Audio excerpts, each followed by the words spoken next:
Hi, welcome to the Small Shed. This week we're back on the Harry Potter Book Nook. See you in a minute.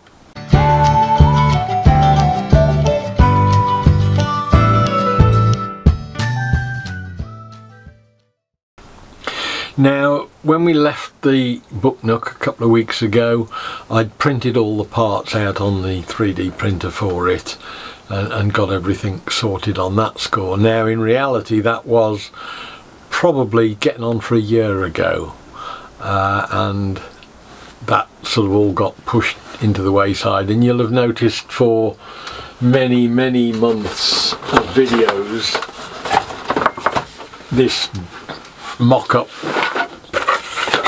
book box has been on the bench in the back of videos. So it's been around for a long time, and I'm desperate to try and get this thing out of the shed and obviously to get it ready for Christmas. So this week we're going to take all the parts, try and get this main door working, which is something is totally an unknown, but it obviously has worked for other people, so it'll work for me, I hope. Get it mounted into the box, and well, get the box made as well in plywood. So let's get on with that and see how we get on with it and how far we get with it today. Okay, so last time we got all the parts together for this. Now I want to concentrate on the door itself, so I'm going to get rid of a lot of the clutter so that I don't have to be distracted by it. We'll put all that to one side, and then we can just concentrate solely on the door itself. I think that's all I need. We'll come back to it if I don't. I don't need that. That's the actual frame that the bolts shoot into, so that'll be mounted on the box itself. So essentially we've got the door and its front housing frame that it hinges in, bevel gear for the back, the spiral itself and the mechanism that works with, the fixing bits for the spiral, and the heads and the actual sliders for the spiral itself. And you can see fairly easily with this how it works. This piece here is mounted into the back of the door here, and that works with this spiral here. And you can see that if you put one of these sliders in here, they need a bit of work doing to ease them, but you get the idea. So all of this needs a little bit of easing up, but hopefully you can see that when you turn that spiral, the little pin on the bottom will make it run round and it goes out like that, so that you get that locking mechanism, and then when it returns that way it'll just pull it back in again. And that's the principle of the whole thing. This is bolted, glued to the back of the door, make it all a solid rigid piece, and as I say, when you turn that, the actual bolt itself comes out and that shoots into the frame there. And on the back of the door there's a little bit of support that's got to be taken out. That usually just eases out. That's where the printer is can't print in mid-air. So that comes out, and then this part here will be glued into that as the first step, if you like. You've gone into the meeting with the intention of asking for 20,000 kroner per bag. They were talking about a Europe-wide deal. According to Zoran Petrovich, each bag cost 5,000 kroner to produce. The number of security bags. Now once that's dry, the next thing to do is to glue this slider plate on the back so that the slots coincide with these sliding parts for the snake's head bits to slide in. But there's a little bit of work to do on them first to get them to fit smoothly. At the moment they are sliding, but they just need a little bit of easing towards the middle. It starts to tighten up a bit there. So what I'm doing, I'm just working the actual slider on a little bit of sandpaper just on the edge, just to take a little bit of surface off it, and then the grooves themselves, once I've done that, I'm just working those with a file just to make sure it's the same width all the way down, because there is very slight taper on the actual groove, and then we can glue that onto the back. But there's no point, if I glue that onto the back of the door at the moment, it makes it very difficult then at that point, once that's glued in, to make those work. I've got all these so that they're a reasonably good sliding fit. They still need a little bit of work, but they're now all sliding and fitting in there. What I'm going to do is to lift them up slightly so that they're not fully to depth,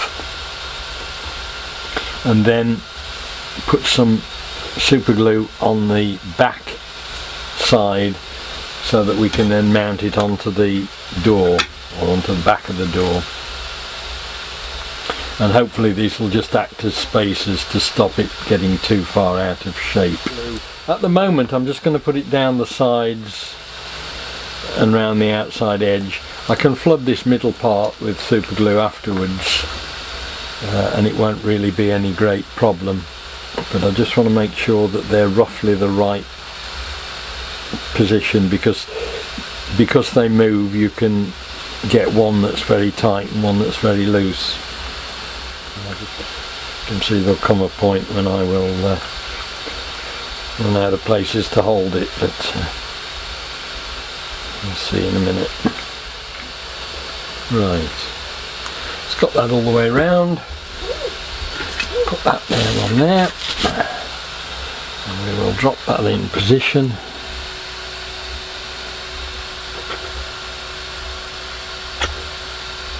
Like that. And as I say, I'm just going to put these loosely in just to wedge the positioning right.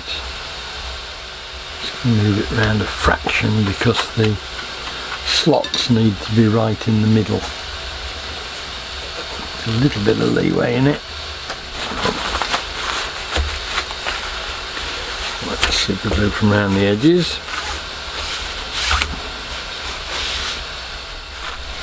That's dried now, so that you can see there's a bit of work still needed to loosen the actual spindles that go in these tracks, but essentially now when you turn that, you can see that one by one the locking bits retract, and what will happen there is that the heads on the other side will move in and out on pins that stick through, but at the moment it's just binding a bit on the actual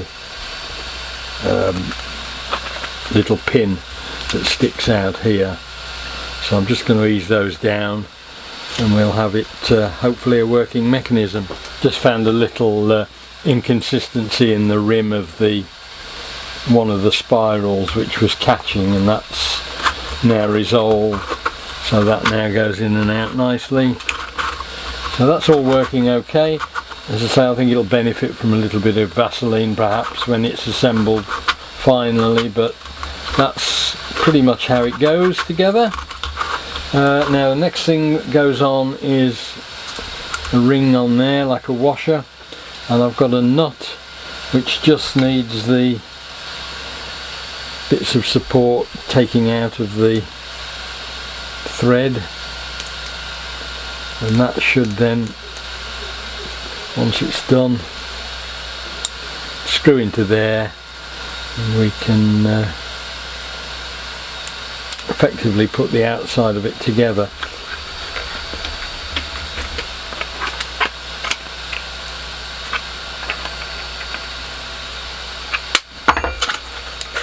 Oh, that's it working now.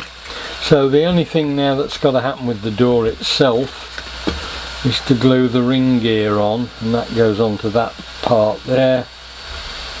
Same sort of thing, it's super glue, and we can call that one done. I'm not tending to use the accelerator with this, with the super glue so much, because I'm not convinced it doesn't weaken the joint slightly, and I want a little bit of time to get these as close as I can to being in the right position. But that's essentially the main door itself. What we've got to do next is mount it into its own frame. Now I've just temporarily taken it back apart to look at the hinge part. It's rather sloppy. I've got one that I made earlier that I tried, and you can see that hinge, even if you get the right size pin in it, is a bit sloppy. So I've just drilled through these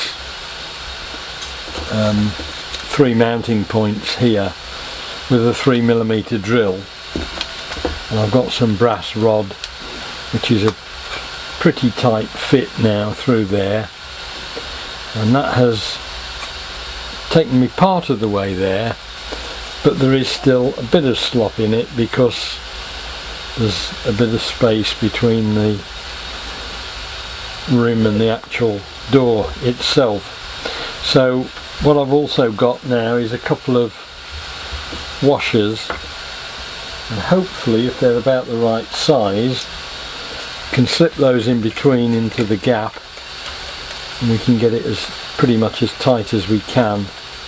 There's just enough room in there now. Slide another washer in,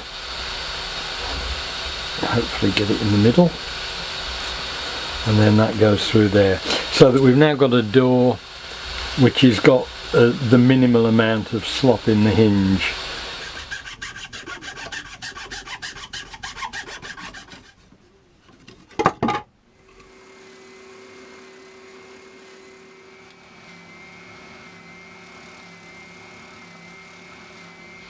Right, we're at a situation now where I think the door itself is pretty much sorted.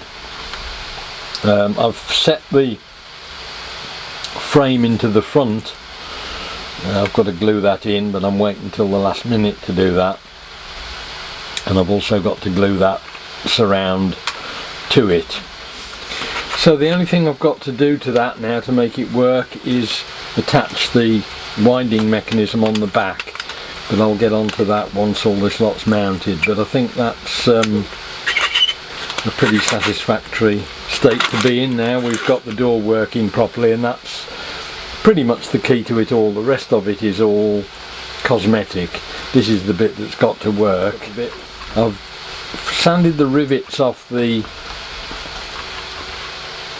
parts adjacent to the slots, because I was finding that the stuff I've got for the snake's heads was actually catching and rubbing on them when they were coming in and out.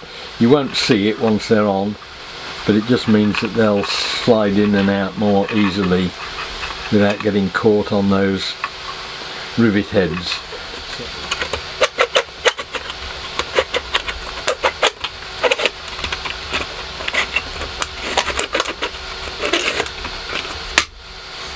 It's been a while since I've had a chance to do anything on this Harry Potter box, but I've finally got the mechanism to where I want it. The door itself now, I've shimmed out the hinges and drilled and put some brass rod through and lined the top and bottom pivots with brass as well, with tube, so that I haven't got too much slop in the door itself now.